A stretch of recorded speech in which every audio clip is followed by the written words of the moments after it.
Chapter 1.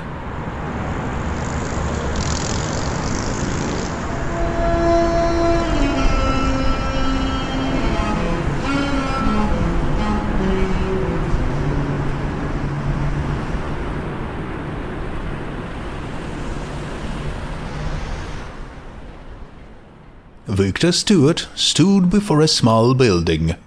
Holographic projectors gave it the appearance of a medieval castle, though it was looking childish somehow, with its rounded corners, bright colors, and oversized ornamental plasterwork.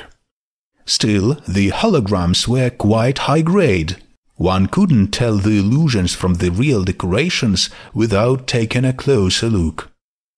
A holographic banner that read Solaire Club and adorned with a stylized image of the sun on a rainbow field swayed over the entrance. A high curved tower with a bright light on top loomed over the structure. One would notice its somewhat ghostly appearance. The tower was yet another holographic illusion. Vic once again rechecked the address that a gaming lass from a virtual site had given to him. Apparently, it was here. "Do you really need this date IRL, pal?" he asked himself again. In virtuality she was a lovely girl with a huge bush of rebellious curls on her head, so cheerful and sincere, at first Vic couldn't help doubting her identity. To think that someone could be so open and straightforward to another, to a stranger no less, without asking anything in return, was something bordering on fantasy in the modern world. It was just too good to be true, and probably she would turn out to be some old hag, a romantic child, or a fat poet. But too tired of staying in his apartment, with only walls to stare back at him, Victor decided to take his chances.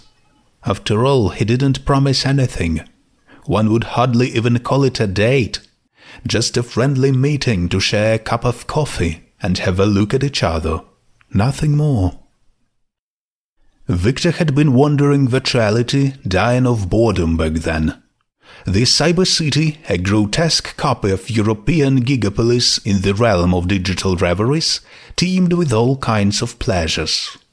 But the thing was, Vic had got tired of indulging his base desires back in high school.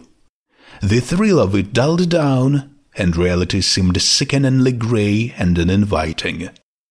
The negligence or sugary pretense of people around, the estrangement of relatives, and the lack of friends made matters even worse. Every day, Victor felt an overwhelming, all-absorbing sense of loneliness. It even came to him entering a virtual brothel and spending all the paid time just talking. Young ladies there stayed professional and listened stoically, although sometimes Vic suspected they were scripting their avatars to nod and agree, and living during his monologues. And so it went until he met her.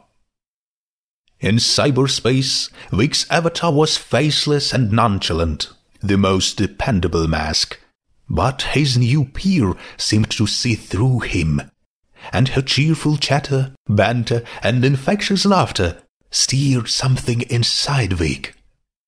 Therefore, when invited to meet in person, he agreed, and not with the ritual "okay, maybe later," but with genuine interest, an obligation to honor. There is no mask to hide behind when confronted face to face, at least not literally. He belatedly thought they probably should have shared photos, though in his opinion there was nothing extraordinary about his appearance. Blonde hair, grey eyes, proper features, everything typical for a citizen of the upper city levels. All congenital malformations were strictly inhibited. The legacies of past wars, epidemics, and mangled ecology were not to be ignored. And although the contemporaries of those glorious events could hope to escape the worst of consequences, their descendants would be plagued by the radiation and weaponized viruses for generations to come. Vic approached the entrance. The monitoring system buzzed and fizzled with its camera to match the entrance identity with their personal chip ID, and heavy doors, concealed to look like oaken planks, silently opened outwards. He passed a short entryway furnished with sofas, and found himself at an unlit main hall that looked empty and abandoned. Some vague forms loomed in the darkness, and once again Vic thought he got the wrong place. "Surprise!" a choir of voices boomed, making Victor jump in bewilderment. The lights came on, and a long table laden with treats for a tea party spread before his eyes. He also saw a few dozen smiling people and ponies. Not ordinary ponies, but synthets, the characters of an ancient TV show that had been rebranded and revived years before. Ponies about 3 feet tall that looked a bit like grotesque, bubble-headed parodies on the actual animals, wore clothes and acted just like humans, only not bipedal. Those talking technical horses had swarmed this cybernet of late and, frankly, got on Vic's nerves.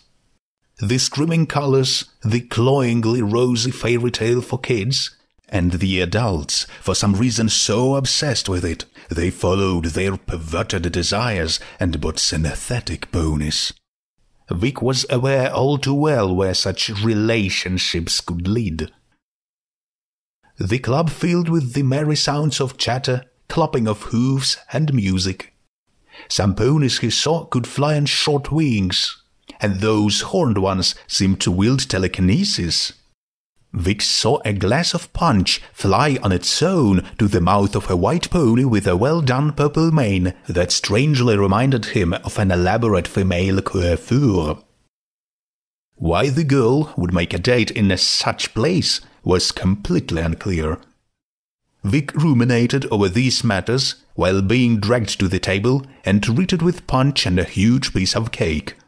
He automatically acknowledged a cascade of greetings from both humans and ponies without paying them any real attention. "I am deeply grateful," he said meekly under the stares of dozens of eyes, "but I think I probably got the wrong address." "You've been invited by Pinky, haven't you?" asked a plump man, wearing a simple jeans and a t-shirt with the silhouette of a winged pony. Somehow Vic felt a deep sense of relief. At least it was the right place. "Right, by Pinky," he replied. "We have appointed a date over the cybernet." "Serge Troyanovsky." The man offered his hand, and Vic shook it hesitantly. "Chairman." Victor stirred. "But it seems you already know," Vic replied. "May I see Pinky?"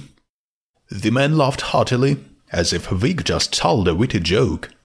"Which one?" he asked, then sipped his punch. "I never realized Pinky is such a common name," Vic thought. "Pinkie Pie McGee?" he clarified aloud. "Sure, there she is." Mr. Troyanovsky pointed at a group of humans and equines playing Twister. It seemed the heap of bodies had almost reached critical mass. "I beg your pardon?" "Over there, trying to reach the... okay, no matter. Pinks! McGee! Can you stop hooping around and come here, please?" the man yelled. Vic didn't believe his eyes when a pink pony deftly wriggled itself out from a pile of tangled bodies and approached their table with a bounce in its step. It had familiar features that made Vic's heart skip a beat, an unruly cloud of pink hair and the symbol of 3 balloons. Vic had already seen the same emblem in virtuality on one very pink dress, and now it was placed on a white t-shirt and tied green shorts. A poofy pink tail sticking out from shorts looked like a strange addition to the hairdo. Then Vic saw a familiar mischievous sparkle in huge blue eyes. "Hi, Vic!" exclaimed Pinky with a familiar squeaky voice. jumping on the couch between Victor and Serge, who was chuckling at his plate. I finally get to see your face. She laughed delightedly, covering her muzzle with a hoof. Vic noticed a crown-shaped blue hoop lying askew on her exuberant curls. But where there should have been a jewel or a symbol of power, he instead saw a laughing, smiley face.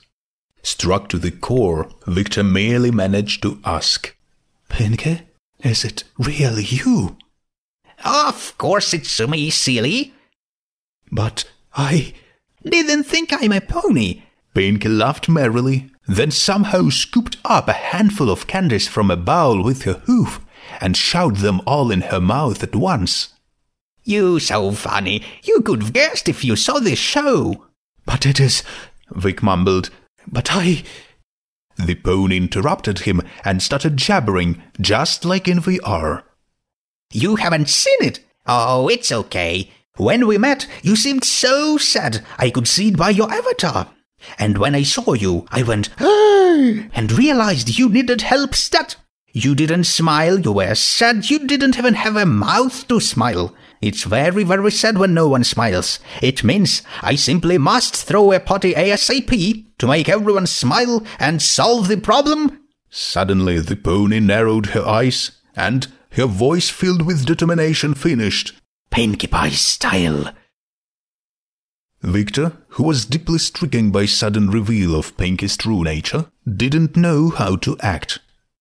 On the one hand, he didn't doubt her identity anymore. Her manner of speech and sugar rush level of hyperactive happiness were all too recognizable from VR.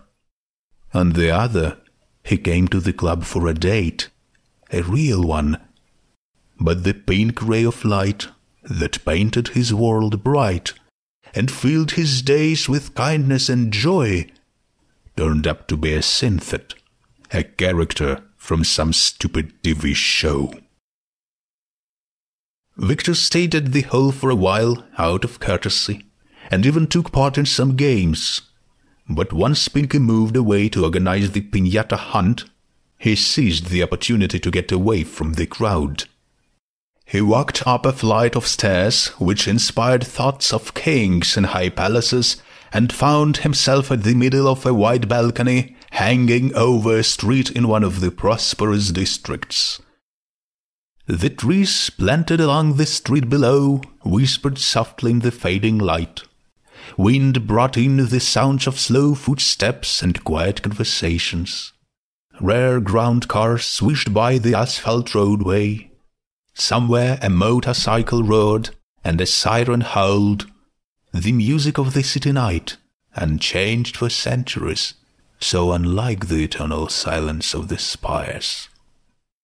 So much for the first nice girl, Victor thought bitterly, leaning over the balustrade. Childish fantasy with hobby horses. Steve, it's about Fluttershy, he heard a hoarse voice say. Victor turned his head and spotted the figure of a fair-haired man at the opposite side of the balcony. The man seemed young, but what did appearance matter in the age of genetic engineering? He sported a moustache and a goatee, and his long hair fell on the shoulders of the expensive-looking grey suit he wore over a light blue jumper. His posture showed neither the swagger nor the fuzziness of an inhabitant of the spires come down to a common district of Greytown. In front of the balcony, wings flapping, hovered a Pegasus synthetic, black as night, with a cropped light mane, wearing a dark jacket and pants made of something reminiscent of riveted leather. But the weirdest thing about the Pegasus was the long sheathed sword hanging from its neck. I wonder how he holds it in combat, with his teeth? Victor thought. How is she? The man asked the Pegasus. I worry about her, this synthetic replied. After all she's been through, I'm responsible for her now.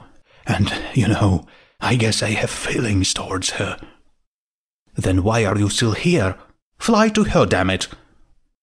The huge eyes of the Pegasus widened. Right now? And this is your advice? But of course, the man nodded. She's scared and alone, and she has no one closer than you. When you are there for her, the past will dare not to approach you, Ronin. You shouldn't have left her alone. What was so urgent in club that Snow and I couldn't handle? Oh, for Celestia's sake, I'm such a moron!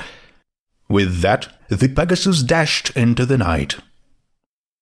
This is a long and confusing story, though I can tell it someday, if you wish, the man said, turning to Vic.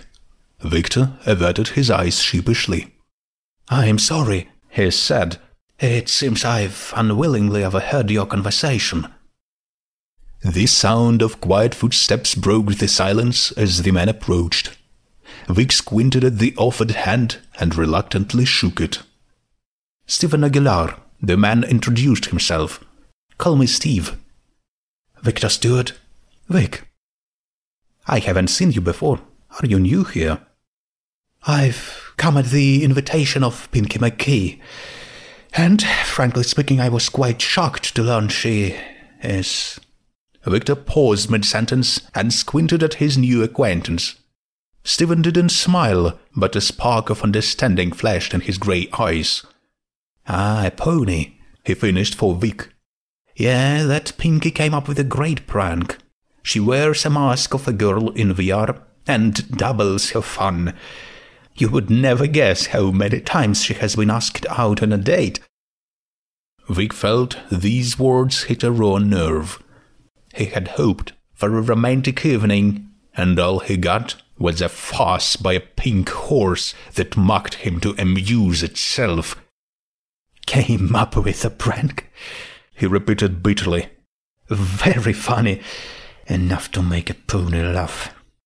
Stephen frowned a little as he caught his companion's gloomy mood. She bore no malice at heart, he retorted, and she never wished to hurt your feelings. Or do you just hate parties in general?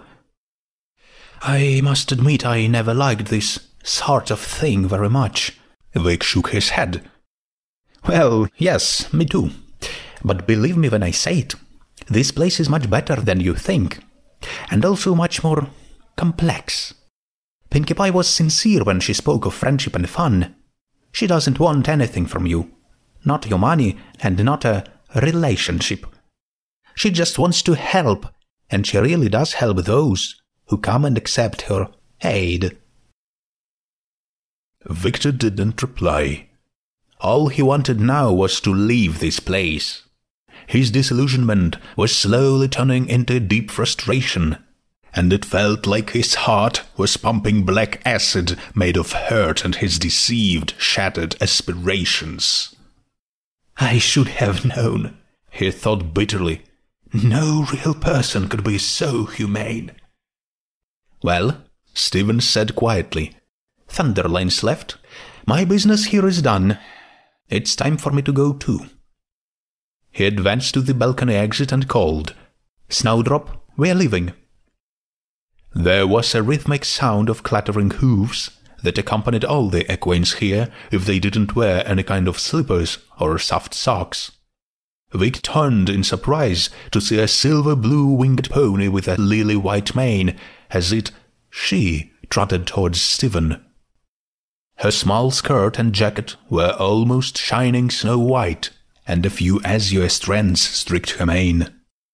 A strange barrette, like a flower of interwoven silver and crystal, held her forelock.